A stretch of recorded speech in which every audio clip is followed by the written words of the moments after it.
эфире новости экономики на Якутия-24. В студии Нюргуяна Иванова, и в ближайшие минуты я расскажу об экономических событиях в республике и стране. Затраты на развитие в России цифровой экономики могут превысить 3,5 триллиона рублей. Это следует из предварительного бюджета программы до 2024 года. Проект документа Минкомсвязи должно внести в правительство 15 августа. Как передает РБК, больше всего средств из госказны потребуется на развитие инфраструктуры, цифровизацию госуслуг и здравоохранения.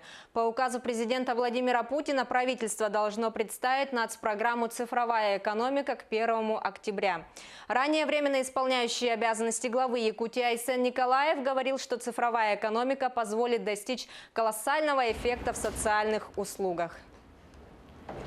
Якутск, Намский, Хангаласский, Мегино-Кангаласский и Горные районы, входящие в центральную агломерацию, должны вырабатывать стратегии развития, учитывающие общее социально-экономическое поле этих территорий. Об этом заявил в РИА главы региона Айсен Николаев. Стратегии развития районов не должны замыкаться на себе, а наоборот перекликаться со стратегиями соседних районов. Это ошибочное решение. Мы должны рассматривать их в контексте крупных территорий. Например, Намский улус должен развиваться в агломерации Центральной Якутии. Только в этом случае мы сможем добиться существенных результатов, сказал в РИА главы республики. Более 121 тысячи заявок подали на получение дальневосточного гектара. Больше получить дальневосточный гектар хотят в Приморском крае. На втором месте по привлекательности находится Республика Саха-Якутия. На третьем месте Хабаровский край. Четверку лидеров по привлекательности территорий занимает Сахалинская область. По данным Минвостокразвития России, наиболее часто дальневосточный гектар берут для индивидуального жилищного строительства. Востребованным земельный участок является и для сельскохозяйственного использования. На третьем месте по частоте использования ведения личного подсобного хозяйства. Напомню, что программа «Дальневосточный гектар» предоставляет право каждому гражданину России на получение земельного участка площадью до 1 гектара на Дальнем Востоке бесплатно. С 1 июня 2016 года программа вступила в действие для дальневосточников, а с 1 февраля 2017 года для всех граждан России. Авиакомпания «Алроса» подвела итоги работы за первое полугодие 2018 года. В январе-июне авиакомпания перевезла почти 200 тысяч пассажиров, что на 9% больше, чем за аналогичный период прошлого года.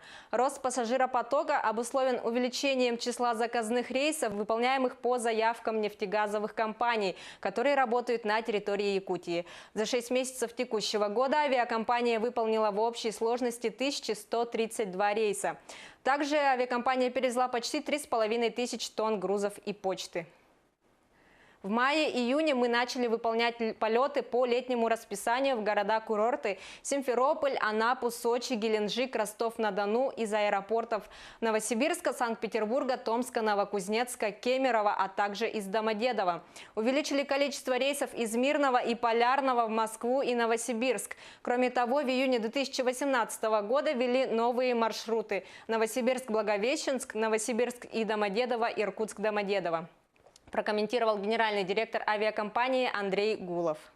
Сегодня будет дан старт молодежному форуму «Синергия Севера». Его участники будут учиться, совершенствовать и защищать свои проекты по 3 направлениям. Ты предприниматель, я инженер и мы добровольцы. Форум пройдет с 7 по 11 августа на базе транспортного техникума и школы высшего спортивного мастерства в Мегино-Кангаласском районе. Ежегодно лучшие проекты, представленные участниками площадки, поддерживаются грантами правительства. Многие идеи и решения уже реализованы и показывают разносторонний потенциал молодежи.